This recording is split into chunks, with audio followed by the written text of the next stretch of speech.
Hello friends, welcome to my YouTube channel stock picking with Neeraj Kedia. Friends, first quarter के result आ गए हैं और जीडीपी के आंकड़े भी आ गए हैं जो बहुत इनकरेजिंग नहीं है। इवन जीडीपी के तो नेगेटिव है around 24% and in spite of that market has recovered substantially from its March lows over 35% on account of global rally, high liquidity and price action. But अब परिस्थिति ऐसी है कि ग्लोबल मार्केट भी थोड़े बहुत करेक्ट होने स्टार्ट हुए हैं on account of second wave of corona जो कि एक्सपेक्ट कर रहे हैं। और इवन इंडिया में भी अभी केसेस करीबन 1 लाख के आसपास डेली बेसिस पे आ रहे हैं। तो लॉकडाउन की भी पॉसिबिलिटी थोड़ी बहुत लग रही है। तो अब ये जो Q2 आने वाला है, Q2 जो चल रहा है, इसके भी रिजल्ट बहुत ज़्यादा इनकरेजिंग तो नहीं रहने वाले हैं। तो अब सबसे बड़ा चैलेंज है कि at this level it's not that easy to pick any stock,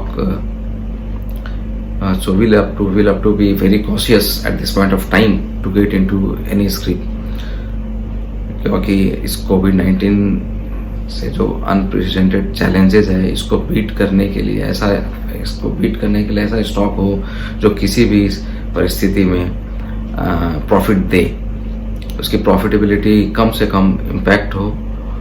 तो दोस्तों, तो अभी जैसे कि फार्मास्यूटिकल बूम चल रही है, सभी most of the analysts are recommending pharma stocks to be on safer side and my all viewers and my all subscribers knows very well that since last 1 year I have been very bullish on pharmaceutical sector, and I had recommended many stocks from this sector also, like Glenmark Pharma, Aurobindo Pharma, Cadila, Cipla. So but today also now also I am very bullish on pharmaceutical sector, but today I'm not going to recommend any stock from pharma sector. तो फिर ऐसा stock जो कि कोविड-19 के challenges को beat कर सके, वो फिर कौन सा हो सकता है। इसलिए so I work very hard and fortunately I manage to find my next Kuber stock. दोस्तों, ये एक यूनिक बिजनेस मॉडल है और एक डाइवर्सिफाइड कंपनी है। कंपनी का नाम है नेस्को लिमिटेड। ये कंपनी का स्लोगन है 1 गोल 8 डिकेड्स इनफिनिट पॉसिबिलिटीज। ये कंपनी 1939 में फॉर्म्ड हुई थी and from designing, manufacturing and engineering solutions, this company has diversified into multiple industries including exhibitions, real estate, hospitality, events and entertainment. So Nesco Limited is a diversified company which operates in 4 business segments, and one non-operating segment is also there, that is investment, from where it gets around 9% of the total revenue. तो दोस्तों, ये 4 business segment है। अब इस 4 business segment में ये Mumbai based company है। तो इस 4 बिजनेस सेगमेंट में पहला है आईटी पार्क। ये मुंबई में आईटी पार्क है और बिजनेस एग्जीबिशन सेंटर है। इंडस्ट्रियल कैपिटल गुड्स डिवीजन है, नेस्को फूड्स। तो ये 4 डिवीजन हो गए, 4 सेगमेंट हो गए। 4 बिजनेस सेगमेंट में हम लोग परसेंटेज शेयर देख लेते हैं इन रेवेन्यू एंड प्रॉफिट। इसमें परसेंटेज वाइज आईटी पार्क से करीबन on the basis of FY20 data IT park 49.61%। Revenue में आईटी पार्क का कंट्रीब्यूशन है 49.61। बिजनेस एग्जीबिशन सेंटर का कंट्रीब्यूशन है 36.74। इंडस्ट्रियल कैपिटल गुड्स डिवीजन का है 5.39 एंड नेस्को फूड्स का 8.26। ये हो गया percentage share in operating revenue. और प्रॉफिट की बात करें तो प्रॉफिट में आईटी पार्क से 58.55% की प्रॉफिट आती है, बॉम्बे एग्जीबिशन से 41.62, कैपिटल गुड्स डिवीजन से प्रॉफिट नहीं है, -0.83 है, नेस्को फूड से 2.59। दोस्तों, नेस्को लिमिटेड के पास ह्यूज लैंड बैंक है, करीबन 70 एकड़ की, मुंबई एयरपोर्ट के पास गोरेगांव में। ये है वेस्टर्न एक्सप्रेस हाईवे के आसपास 70 एकड़ की लैंड है, उस पे इसके आईटी पार्क है और एग्जीबिशन सेंटर है। ये कंपनी करती क्या है? कंपनी का मेन सोर्स ऑफ इनकम है रेंटल। कंपनी करीबन 80% ऑफ द रेवेन्यू वो जो अर्न करती है वो रेंटल इनकम से अर्न करती है। और ये रेंट कहाँ से मिलता है इनको? इस कंपनी के पास ये जो 70 एकड़ की लैंड है मुंबई एयरपोर्ट के पास गोरेगांव में, तो उस पे इस कंपनी के 3 आईटी पार्क हैं जो 9 लाख स्क्वायर फीट के बिल्टअप एरिया है और उसमें लीजेबल एरिया है around over 6 lakh square feet. और 4th IT park recently complete हुआ है, वो 17 लाख स्क्वायर फीट है बिल्टअप एरिया और उसमें लीजेबल एरिया है 12 लाख स्क्वायर फीट। तो ये 12 और यहाँ पे 6 करीब 18 लाख स्क्वायर फीट के इसमें लीजेबल एरिया है जो कि वो रेंट पे चलाती है। एंड ये 3 पार्क वो फुल्ली ऑक्यूपाइड है bye top clients like TCS है, HSBC है, ब्लैक रॉक है, PwC है एंड मेनी मोर। और ये जो 4th आईटी पार्क है जो रिसेंटली कंपनी ने कंप्लीट किया है, इसकी इसको कंप्लीट होने के बाद में it's IT park capacity has increase to 18.70 lakh square feet बढ़ गई है फ्रॉम पहले 8 लाख स्क्वायर फीट थी। पहले वो जो 3 पार्क थे आईटी पार्क 3 थे, उसकी कैपेसिटी थी लीजेबल एरिया 8 लाख स्क्वायर फीट थी, वो 8 लाख स्क्वायर फीट से बढ़ के अब हो गई है 18.70 लाख स्क्वायर फीट। और ये जो आईटी पार्क 4 जो अभी कंप्लीट हुआ है, इससे करीबन 200 करोड़ का रेवेन्यू जनरेट होगा। एंड कंपनी और आगे और एक पार्क का निर्माण करने जा रही है, वो करीबन 24 लाख स्क्वायर फीट का होगा लीजेबल एरिया। तो बेसिकली कंपनी का मेन ऑपरेशन आप बोल सकते हैं रेंटल इनकम है, और क्योंकि रेंटल इनकम है तो ये तो आता ही रहेगा। ये तो लॉकडाउन हो नहीं हो ये तो इम्पैक्ट होने वाला है नहीं। और जो मैंने नेस्को फूड्स डिवीज़न बताया इसका, उस नेस्को फूड्स वो भी जो कंपनी का अपना बहुत बड़ा किचन बना रखे हैं, वहाँ से करीबन डेली बेसिस पे 20,000 मील्स पर डे कैपेसिटी है उसकी सेल करने की। तो ये इनकम तो अनअफेक्टेड रहने वाली है चाहे लॉकडाउन हो या ना। 5 ईयर्स का अगर परफॉर्मेंस देखें तो अगर 2015 की बात करो, 2015 से लेकर अभी तक 2015 में इसकी कंपनी की सेल्स थी 195 करोड़ 195 करोड़ सेल थी, और इसकी ऑपरेटिंग प्रॉफिट थी 138 करोड़। 195 की सेल्स थी 2015 में और ऑपरेटिंग प्रॉफिट थी 138 करोड़, माने ऑपरेटिंग प्रॉफिट मार्जिन 71%। और प्रॉफिट बिफोर टैक्स 160 करोड़, माने 195 करोड़ की प्रॉफिट सेल्स में 160 करोड़ का प्रॉफिट बिफोर टैक्स है। Net profit was 112 crore. तो 2015 में 112 करोड़ की इसकी नेट प्रॉफिट थी। और अगर हम लोग FY20 की बात करें तो FY20 में जो सेल्स इसकी 195 करोड़ थी, उससे बढ़ के 432 करोड़ हो गई, मतलब मोर देन डबल 432 करोड़ हो गई। और इसकी ऑपरेटिंग प्रॉफिट 278, ये भी डबल हो गई। और नेट प्रॉफिट की बात करें तो 234, मोर देन डबल है। तो ये कंपनी की सेल और प्रॉफिट अगर पिछले 5 साल में देखें तो हम लोग डबल हो चुकी है। और अगर लास्ट 12 मंथ्स की बात करें तो कंपनी की सेल है 423 करोड़, अदर इनकम है 63 करोड़, ऑपरेटिंग प्रॉफिट है 279 crore, profit before tax 310 crore, net profit 247 crore. तो प्रॉफिट बिफोर टैक्स मार्जिन है 64 एंड पैट मार्जिन है 51%। कंपनी की ROC है 24%, ROE है 19% और कंपाउंडेड एनुअल सेल्स ग्रोथ अगर 5 ईयर्स की बात करूं CAGR 17.29%, compounded annual profit growth की in 5 years 19.17%, book value 192.66, stock का P है 15.77, price to book 2.86, dividend yield 0.54%।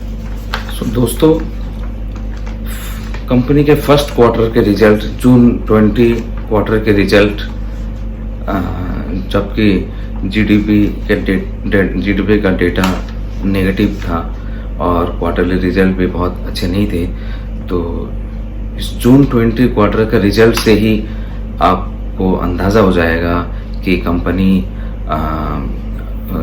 कितनी सेफ है इस चैलेंज कोविड-19 के अनप्रेसिडेंटेड चैलेंज को लेने के लिए।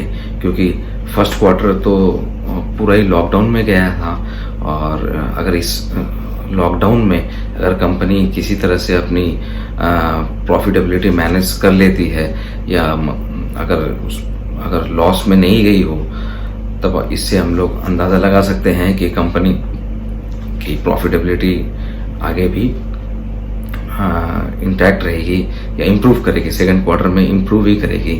तो चलिए दोस्तों, हम लोग फर्स्ट क्वार्टर जून क्वार्टर का डेटा देखते हैं और जून 19 क्वार्टर से कंपेयर करते हैं कि इसकी सेल्स और प्रॉफिट में क्या वेरिएशन आया। तो जैसा कि जून 19 क्वार्टर में कंपनी की सेल थी 78 करोड़ 19 में और 20 में सेल हुई 69 करोड़, मतलब 12% का इसमें रेवेन्यू हिट हुआ है। अच्छा, और जून 19 में इसकी अदर इनकम थी 1 करोड़, वो जून 20 में अदर इनकम 22 करोड़, जो कि मैंने बताया था कि इसका इन्वेस्टमेंट है, उस इन्वेस्टमेंट से ये अच्छा इनकम करती है। और अगर मैं ऑपरेटिंग प्रॉफिट की बात करूं तो जून 19 में इसके ऑपरेटिंग प्रॉफिट थे 49 करोड़, जो कि मार्जिन थी 62%।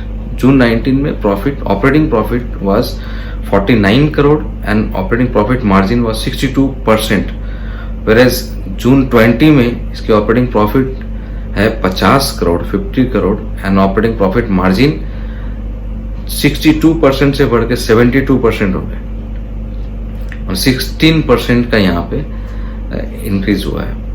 और प्रॉफिट बिफोर टैक्स की बात करूं, प्रॉफिट बिफोर टैक्स थी जून 19 में 46 करोड़ और 46 करोड़ से ये जून 20 में 64 करोड़, यानी यहाँ भी सब्सटेंशियल इंक्रीज हुआ है। 39% का प्रॉफिट बिफोर टैक्स बढ़ गया है। पैट की बात करूं, पैट जून 19 में 38 करोड़ था, वो पैट 51 करोड़ हो गया। तो मतलब लास्ट जून 19 का जो क्वार्टर था उससे जून 20 का क्वार्टर बेहतर है इन टर्म्स ऑफ प्रॉफिटेबिलिटी, बहुत बेहतर है। तो इससे हम अंदाज़ा लगा सकते हैं कि कंपनी किस तरह से अपने आप को किसी भी सर्कमस्टांसेस में अपनी प्रॉफिटेबिलिटी को इंटैक्ट रख सकती है। तो दोस्तों, अब इस स्टॉक को अगर हम इसको बारीकी से देखें तो कुछ पॉइंट्स हैं। ये स्टॉक क्वालिफाई करता है इन्वेस्ट करने के लिए eight this level also. Consistently grow कर रही है और इसकी जो प्रॉफिटेबिलिटी है and top line bottom line दोनों 5 साल में डबल हो रही है और इसकी नेट प्रॉफिट मार्जिन है वो 50% के ऊपर ही है। इट्स जीरो डेट कंपनी और अपनी वर्किंग कैपिटल को बहुत एफिशिएंटली मैनेज कर रही है, जिससे कि इसका जो इंटायर कैपेक्स है ये अपना इंटरनल अक्रूवल से ही होता है, इसे लोन लेने की जरूरत नहीं है। टोटल रेवेन्यू का 80% वो अपने रेंटल इनकम से जनरेट करती है, वो लीज आउट करके अपने आईटी पार्क और एग्जीबिशन पार्क को लीज आउट करके। और जैसा कि मैंने बताया, कंपनी के पास में 70 एकड़ की ह्यूज लैंड बैंक है, collateral free land at prime location eight Goregaon in Mumbai, near Mumbai airport है, वेस्टर्न एक्सप्रेस हाईवे पे है। और company apart from it company के पास से 15 एकड़ लैंड गुजरात में है, जहाँ पे ये कंपनी अपना इंजीनियरिंग डिवीजन चलाती है। और शेयर होल्डिंग पैटर्न की बात करें तो कंपनी प्रोमोटर के शेयर हैं 68.53%, एफआई के 2.64%, डीआई के 5.44% और पब्लिक अदर्स के लिए 23.39% है। कंपनी का करंट मार्केट प्राइस बीएसई में 550.95, मार्केट कैप है 3,882 crore, 382 crore. Small cap company है, 52 वीक हाई है 817 एंड 52 वीक लो है 380 और कंपनी अभी ट्रेड कर रही है 550 के लेवल पे। ये तो मैं बता चुका हूँ कि कंपनी के पास में ऑलरेडी 18.70 लाख के आईटी पार्क है और वो 24 लाख स्क्वायर फीट का वो नया बनाने वाली है। और एज पर मीडिया रिपोर्ट जो current rate of corporate park इन मुंबई जो है वो 170 करोड़ पर लाख स्क्वायर फीट की है, 170 करोड़ पर लाख स्क्वायर फीट की है। 18,70,000 स्क्वायर फीट का आईटी पार्क है और ओवर 6 लाख स्क्वायर फीट का बिजनेस एग्जीबिशन सेंटर में वो एक स्पेस है। तो कंपनी के पास में काफी स्पेस है जो कि इसमें वैल्यू अनलॉकिंग की पॉसिबिलिटीज दिखती है। ये Bombay exhibition and convention centre जो है कंपनी का is presently largest in India, India में सबसे बड़ा है, largest permanent exhibition centre in the private sector in India. ये इंडिया में लार्जेस्ट है और इट कंसिस्ट ऑफ, इसमें 6 हॉल्स हैं and occupying area of 6.3 lakh square feet है। FY20 में marquee exhibitions including India auto shows, machine tools, manufacturing and technology expo, hobby and life style, Aerotech India extra ये हुए हैं। इसका नेस्को फूड्स है। ये company has set up a large kitchen facility which has the capacity and serves 20,000 meals per day. तो per day 20,000 meals. ये various corporate even from outside Nesco compound outsource their food requirements from Nesco kitchen।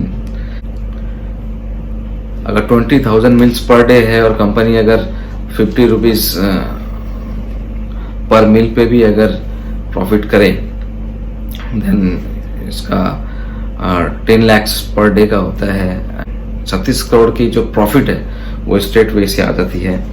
और अब इसके expansion plan को देख लेते हैं। Company is planning to invest over 2,000 crore out of internal approval only in the next 5 to 7 years to carry out its extensive expansion in IT parks and exhibition centers and foray into the hospitality segment। दोस्तों finally इसको conclude करते हैं और इस पे final take ले लेते हैं।